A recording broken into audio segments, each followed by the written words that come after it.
My father didn't hand me a suitcase that night. He handed me a Greyhound ticket, one way, destination left blank. He stood in the hallway of our house in Savannah with his jaw set like concrete and told me to fill in whatever city I wanted, as long as it wasn't this one. Then he peeled $200 bills from the offering envelope he kept in his coat pocket, the one with the church logo printed on the front, and set them on the table next to my grandmother's ceramic vase. He said, "The Ashford name has no room for this kind of shame, Karina. Pick a city. Be gone by morning." I didn't pick a city that night. I just picked up the ticket and the cash and walked out into the August heat with a duffel bag and a heartbeat that wasn't just mine.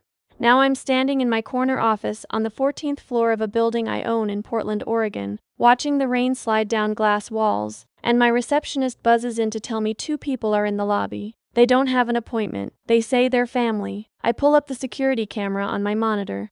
2 people I haven't seen in 18 years are sitting in my waiting room. My father's hair is white now. My mother is clutching her purse like it's a lifeboat. He looks directly into the camera, almost like he knows I'm watching, and says to the receptionist, "Tell her we need her to sign the papers." It's still her grandmother's house. I leaned back in my chair and felt something I hadn't felt in a long time. Not anger, not fear, just the cold, clean clarity of someone who has been waiting for this exact moment without realizing it. I press the intercom, "Send them up, and Tobias, pull the Ashford file." Before I tell you what happened when they walked through my door, let me take you back. I want to understand exactly who these people are, and exactly what they did. Drop a comment and tell me where you're watching from and what time it is. I want to know who's here with me for this one. Savannah, Georgia, 18 years ago. Our house sat on a tree-lined street in the historic district, the kind of neighborhood where everyone waved at each other on Sunday mornings and talked about each other on Sunday afternoons. My father, Douglas Ashford, was a deacon at Grace Fellowship and owned the largest used car dealership in Chatham County. My mother, Jolene, chaired the women's ministry and organized the annual Azalea Festival. They were the kind of people whose Christmas card made it onto every refrigerator in a 6-block radius. I was 16, I was terrified, and I was 8 weeks pregnant. The father was Liam Sorrento, a 19-year-old who worked at the body shop across from my father's lot. He had kind eyes and rough hands, and he told me he loved me in the back seat of a car he was fixing for someone else. When I told him about the pregnancy, he went pale and quiet, and then he said he'd figure it out. He said he'd talk to my parents. He never got the chance. I told my mother first. I thought she'd be the safe one. I found her in the kitchen arranging hydrangeas for the church foyer, and I sat down at the table and said the words I'd been rehearsing for a week. She didn't drop the flowers. She didn't gasp. She just stopped moving entirely, like someone had pressed pause on her, and then she said very quietly, "You will not tell your father. I will handle this." But she didn't handle it. She detonated it. By the time my father came home from the dealership that evening, my mother had already framed the narrative. She met him at the door. I could hear her voice from upstairs, low and venomous. "Your daughter has humiliated this family. She's been with that mechanic boy. She's pregnant. If the congregation finds out, everything we've built is over." I came downstairs to defend myself and walked into a courtroom. My father was standing in the hallway, still in his suit, his face a color I'd never seen before. My mother was behind him, arms crossed, already distanced from me like I was contagious. There was no conversation. There was no "how do you feel?" or "what do you need?" There was just my father reaching into his coat and pulling out a Greyhound ticket he kept in his desk for a cousin who never visited. He filled in the destination line with nothing, left it blank, and placed it on the table. $200, he said. That's more than generous for someone who just spit on 18 years of sacrifice. I looked at my mother. She was looking at the hydrangeas. "Mom," I whispered.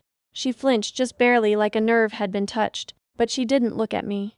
She picked up the vase and carried it to the dining room, as if I had already disappeared. I remember the heat. Georgia in August doesn't cool down at night. It just trades the sun for humidity so thick it feels like breathing through a wet cloth. I stood on the porch with my duffel bag and that blank Greyhound ticket, and $200 that smelled like the inside of a church envelope. I looked back at the house one last time. My mother had turned off the porch light. It was the smallest gesture, but it was the one that broke me. She hadn't just closed the door. She'd made sure I couldn't even see it anymore. I walked to the bus station in the dark. I didn't cry. The heat was doing something worse than crying. It was pressing down on me like a hand on my chest, steady and suffocating. At the counter, the woman asked me where I was going. I looked at the departure board. Portland, Oregon was the farthest city on the list. I filled in the blank and handed over my ticket. 27 hours on a Greyhound with a duffel bag between my knees and a life I hadn't planned for growing inside me. I kept the ticket stub.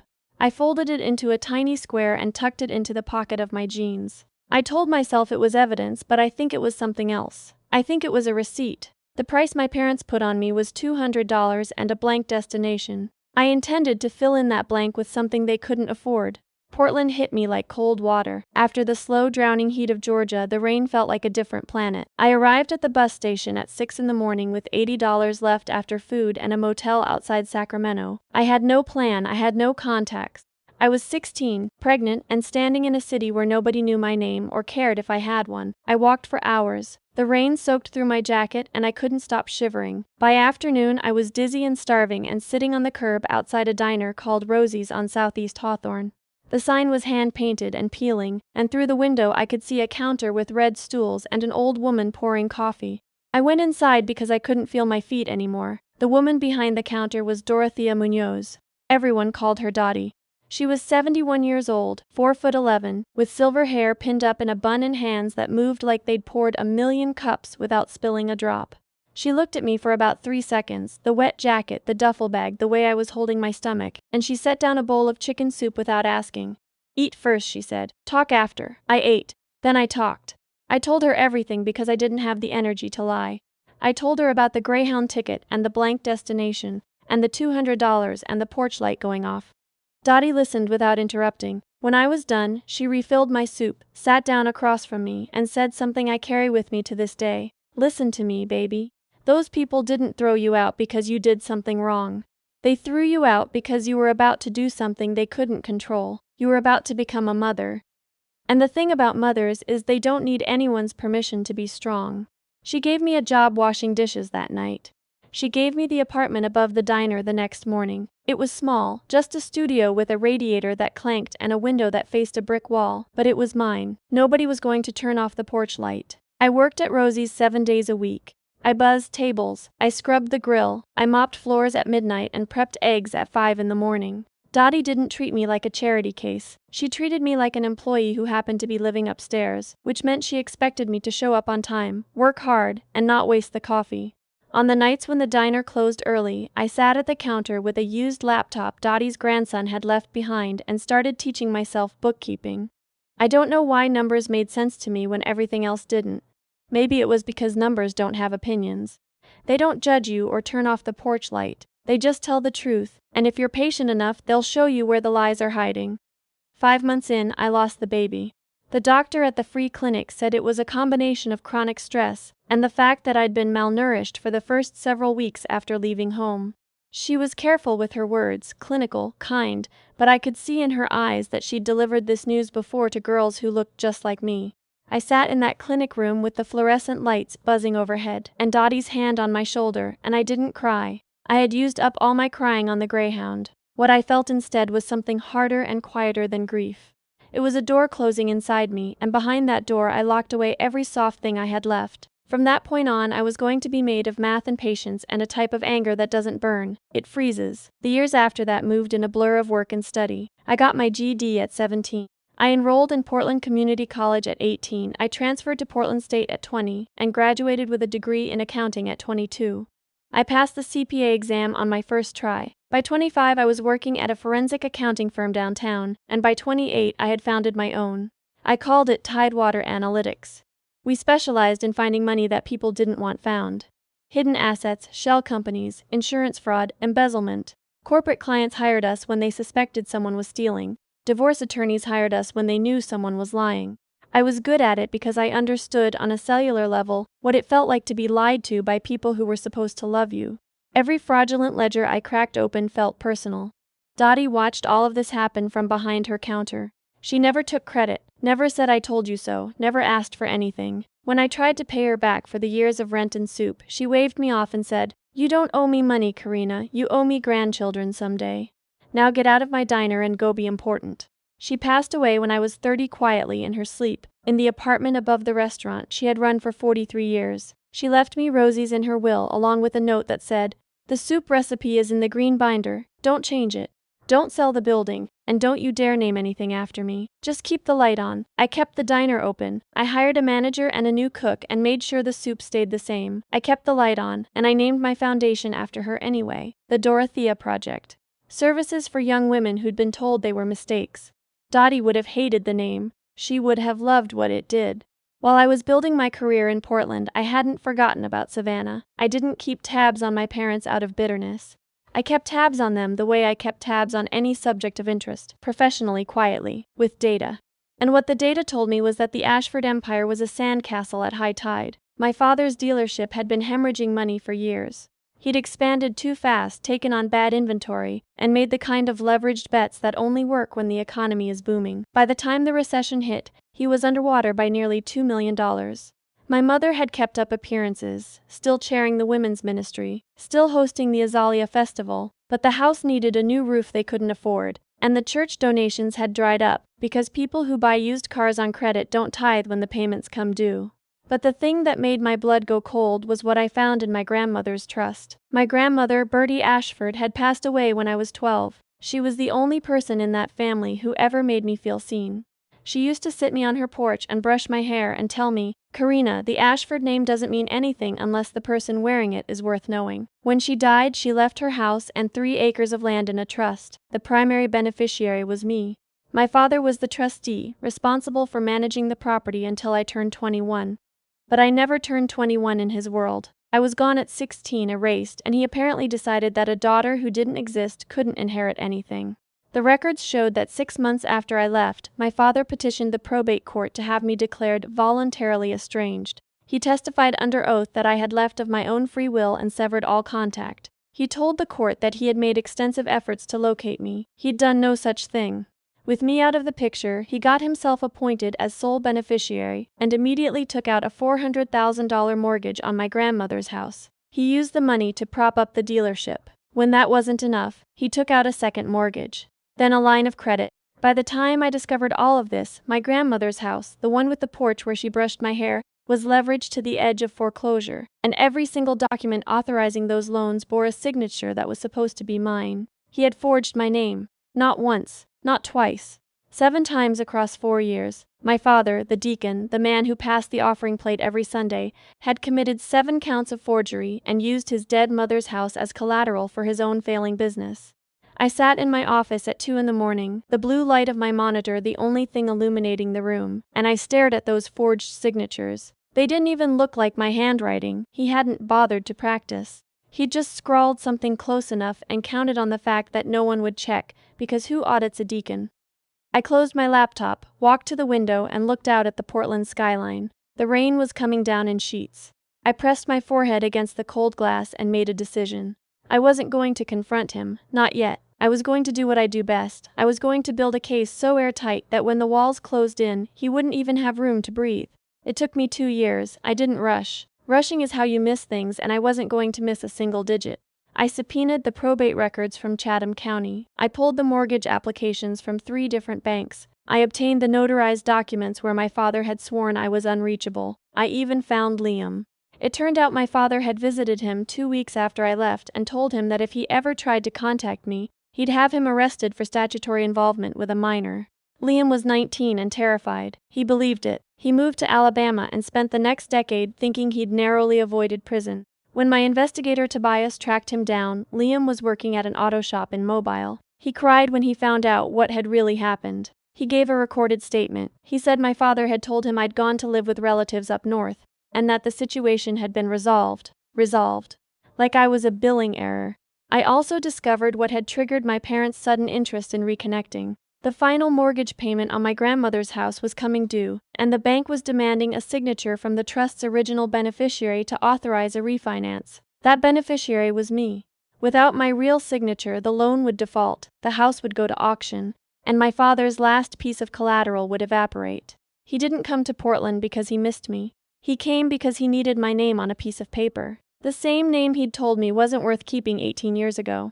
So when my receptionist buzzed them up to my office that Tuesday morning, I was ready. The Ashford file was on my desk, 4 inches thick, organized by date, by document type, by crime. I had Tobias on standby with the bank records, I had my attorney on speed dial, and I had something else, something I'd been carrying in my desk drawer for 18 years. A folded Greyhound ticket stub with a blank destination filled in with one word, Portland. My father walked into my office like he owned the room. Old habits. He was wearing a sport coat that was too big for him now, the kind of thing that happens when a man shrinks but his ego doesn't. My mother was behind him, smaller than I remembered, her hands fidgeting with the clasp of her purse. She looked at me, and I watched her eyes do the math. 16 to 34. Pregnant teenager to the name on the building. Karina, she said, and her voice cracked on the second syllable. You look so. She didn't finish. My father didn't bother with sentiment. He sat down across from my desk without being invited and placed a manila folder between us. I'm sure you know why we're here, he said. Your grandmother's property needs to be refinanced. You're still listed as the primary beneficiary. We just need your signature on a few documents, and this can all be handled quietly. Quietly. The word landed like a slap. Everything with him was about quiet. Quiet the scandal, quiet the daughter, quiet the paper trail. I didn't open his folder, I opened mine. Before we talk about signatures, I said, let's talk about the 7 times you already used mine. The color left his face in stages, like watching a sunset in reverse. First the cheeks, then the forehead, then the lips. My mother looked at him, then at me, then back at him. Douglas, what is she talking about? He didn't answer. I turned my monitor around so they could both see it. On the screen was a side-by-side comparison. My actual signature from my CPA license, and the forged version from the 2009 mortgage application. They weren't even close. You mortgaged Grandma Bertie's house 7 times using my name, I said. You told a probate court I left voluntarily. You told Liam you'd have him arrested. And you told your congregation you'd made every effort to find me, when the truth is you hadn't even tried. My mother's hand went to her mouth. Karina, there must be some explanation. There is, I said. I pulled out Liam's recorded statement and pressed play. His voice filled the office, steady and sad. Mr. Ashford came to the shop and told me if I ever contacted Karina again, he'd press charges. He said the family had handled the situation. Those were his exact words. The situation has been resolved. My mother started crying, not the theatrical kind she used at church. Real tears, the kind that come from realizing the person you've been sleeping next to for 30 years is not who you thought. Or maybe the kind that come from realizing you have always known and chose not to look. My father leaned forward.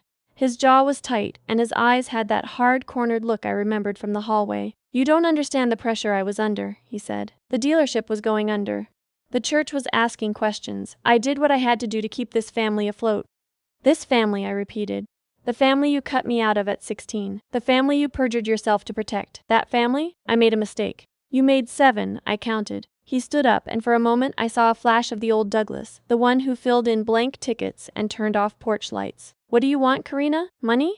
An apology? Fine, I'm sorry. Now sign the papers so we can all move on with our lives. I looked at him for a long time. I looked at the sport coat that didn't fit, and the wedding ring that was loose on his finger, and the lines around his eyes that hadn't been there when he was the most respected man on our street. I didn't feel satisfaction. I didn't feel revenge. I felt the same thing I'd felt in that clinic room 18 years ago. A door closing quietly inside me. I'm not going to sign your papers, Douglas, I said. I didn't call him Dad. I hadn't earned that word back yet, and neither had he. And I'm not going to accept your apology because it's not for me. It's for the refinance. I picked up my phone and made a call I'd been rehearsing for 2 years. Tobias, send the packet to the district attorney's office. All 7 counts. My mother gasped.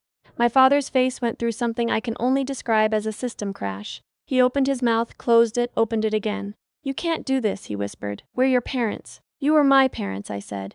Then you decided I was a situation to be resolved, so I resolved it. I let them leave my office. I didn't have them escorted out. I didn't make a scene. I just watched them walk to the elevator. My father's shoulders hunched inside that oversized coat.